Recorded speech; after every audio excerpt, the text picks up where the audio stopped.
और क्या पढ़ चुके हैं, बोली भी पढ़ चुके हैं। आज हम लोग को क्या पढ़ना है, ध्यान से सुनिएगा, ठीक है ना। बोलते समय हमारे मुख से विभिन्न प्रकार की ध्वनि निकलती है और इन ध्वनि को लिखने के लिए कुछ विशेष चिन्ह होते हैं और ये ध्वनि चिन्ह क्या कहलाते हैं, लिपि कहलाते हैं। और हमको आज लिपि ही पढ़ना है।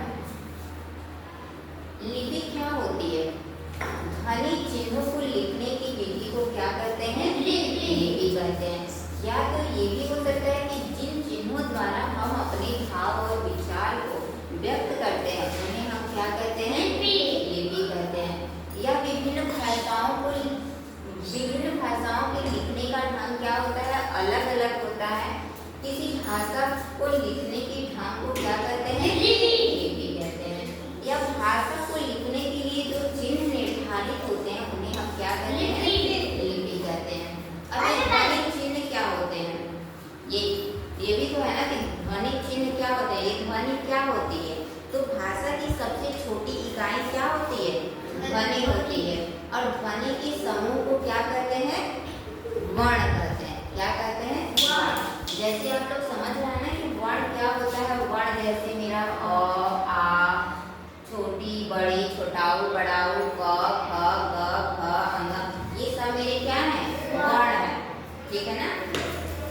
भाषा की सबसे छोटी इकाई क्या होती है, वर्ण होती है। समझ में आ रहा है। अब देखिए हमारे मुख से उच्चारित अ, आ, छोटी बड़ी, छोटाऊ बड़ाऊ, क, ख, मतलब जितने भी हैं या तक, ये सब क्या है, ध्वनि के अंतर्गत आते हैं। और पशु पक्षियों द्वारा उच्चारित जो आवाज उनकी होती है वो भी किसके अंतर्गत आती है, ध्वनि के अंतर्गत आती है।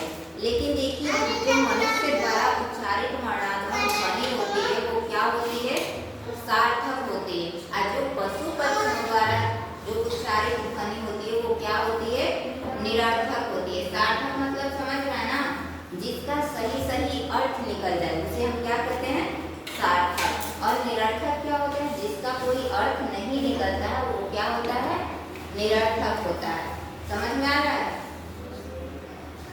अब देखिए हमारी हिंदी, गुजराती, संस्कृत, मराठी और नेपाली भाषा, ये सभी भाषाओं की कौन सी लिपि है, देवनागरी लिपि है।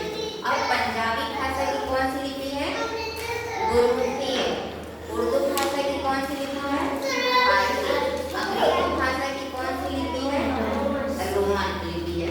अब देखिए हमने ये भी लिखा है कि अंग्रेजी भाषा जो होती है वो विश्व की बहुत से देशों में बोली जाती है, इसलिए हम इसे कौन सी भाषा कहते हैं, अंतर्राष्ट्रीय भाषा की कहते हैं। समझ में आ रहा है ना। अब जैसे हमने लिखा ध्वनि चिन्ह, ध्वनि के बारे में आप लोग को पता चल गया ना कि भाषा की सबसे छोटी इकाई में क्या होती है, ध्वनि होती है। और ध्वनि के समूह को क्या कहते हैं, वर्ण कहते हैं। वर्ण क्या होते हैं, हाँ वेरी गुड, अ, आ, छोटी बड़ी, क, ख, ग, घ, अंग, ये सब क्या है, वर्ण। जैसे हमने ये लिखा, चिन्ह मतलब क्या होते हैं, प्रतीक, वही चीज हो गया, प्रतीक, सिंबल। ध्वनि देखिए, ध्वनि जैसे हमने लिखा चिन्ह, प्रतीक, प्रतीक सिंबल आपका हो सकता है क, ख, ग, घ, अंग, च, छ, ज, ज, ञ, सब हो सकता है ना। जैसे हमने लिखा कमल, क, म, ल, कमल को जोड़ा, म को जोड़ा, ल को जोड़ा। ध्यान दीजिएगा, क क्या है मेरा, वर्ण है, म क्या है, वर्ण है। अब हमने लिखा कि भाषा की सबसे छोटी इकाई ध्वनि कहलाती है। इसी ध्वनि के समूह को क्या कहते हैं, वर्ण कहते हैं। ये सब हमने ध्वनि भी लिख रहा है, क, म, ल, जोड़े तो क्या बन गया, कमल। यानी कि ये क्या हुआ, लिखावट। इसी भाषा को लिखने के ढंग को हम क्या कहते हैं, लिपि कहते हैं। समझ में आ गया ना। तो अब पूछा जाएगा तो बता दें कि लिपि क्या होती है। ध्वनि चिन्हों को लिखने की विधि क्या होती है, लिपि होती है। जिन चिन्हों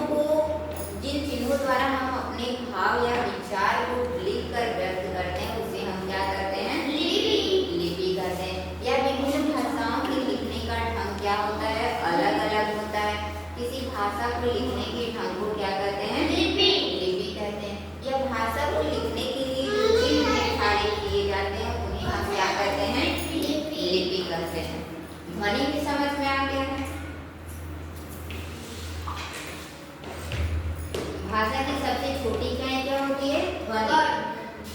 ध्वनि के समूह को वर्ण कहते हैं। ये भी कह सकते हैं भाषा की सबसे छोटी इकाई क्या होती है? वर्ण होती है। वर्ण से मेरे क्या बनते हैं? क्या बनते हैं? शब्द बनते हैं। शब्द से क्या बनता है? वाक्य। और वाक्य से क्या बनती है? भाषा बनती है। Very good. जैसे वर्ण हमने कोई कुछ भी जोड़ दिया, जैसे हमने बोला कमल या चमन, च म न। च क्या है? वर्ण है। म क्या है? वर्ण है। न क्या है? वर्ण है। शब्द क्या बना? चमन बना ना। अब कोई शब्द से जोड़ करके वाक्य बनाएगी। जैसे राम क्या है? शब्द है ना। घर क्या है? शब्द है। जाता क्या है? शब्द है क्या है? शब्द है। वाक्य क्या बना? राम घर जाता है। वाक्य बन गया ना। अब इसी वाक्य को जोड़ेंगे तो सब क्या बन जाएगी? भाषा। जैसे राम घर जाता है, राम घर जाकर क्या करता है? कुछ भी खाना खाता है, और भी कर सकते हैं। राम घर जाकर तुरंत अपना ड्रेस चेंज करता है, उसके बाद हाथ मुंह धुलता है, उसके बाद क्या करता है? खाना खाता है। ये सब मेरी क्या बन गई? भाषा बन गई। आगे समझ में किसको किसको क्लियर हो गया? चलिए बहुत अच्छा।